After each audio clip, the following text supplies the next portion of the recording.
ಮಾನವೇನು. ನಾನು 3ನೇ ತರಗತಿ ಓದುತ್ತಿದ್ದೇನೆ. ಇಂದು ಮಹಿಳಾ ದಿನಾಚರಣೆ ಬಗ್ಗೆ ನಾನು ಒಂದೆರಡು ಹಿತನುಡಿಗಳನ್ನು ಹೇಳುತ್ತೇನೆ. ಮಹಿಳೆ ಎಂದರೆ ಮಮತೆಯಂತೆ ಆಗರ, ಪ್ರೀತಿ ವಾತ್ಸಲ್ಯದ ಸಾಗರ, ಕರ್ತವ್ಯದ ಆಗರ, ತಾಳ್ಮೆ ಕರುಣೆಯ ಸಮಯ ಪ್ರಜ್ಞೆ ಶಿಸ್ತಿನ ಆಗರ, ಅಕ್ಕರೆಯ ಸಾಗರ.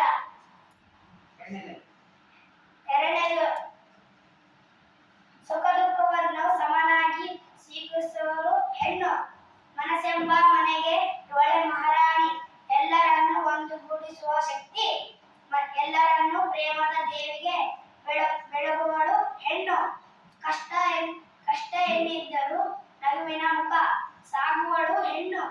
ಜೀವನ ಪೂರ್ತಿ ನಗುವಿನ ಮುಖವಾಡ ಧರಿಸಿ ನಿಕ್ಕುವಳು ಒಳಗೊಳಗೆ ಹೆಣ್ಣು. ಇವಳೆಂಬುದನ್ನು ಪದಗಳಲ್ಲಿ ಆಗಲಿ ಪರಿಮಿತಿಗಳಲ್ಲಿ ವರ್ಣಿಸಲು ಸಾಧ್ಯವಿಲ್ಲ. ಏಕೆಂದರೆ ಪ್ರಕೃತಿಯೂ ಅವಳೇ, ಸೃಷ್ಟಿಯೂ ಅವಳೇ ಎಂದು ಹೇಳಿ ಮಹಿಳಾ ಬಗ್ಗೆ ಹೇಳಬೇಕೆಂದರೆ ಇನ್ನೂ ಸಾಕಷ್ಟಿದೆ ಎಂದು ಹೇಳಿ ನನ್ನ ಎರಡು ಮಾತುಗಳನ್ನು ಮುಗಿಸುತ್ತೇನೆ.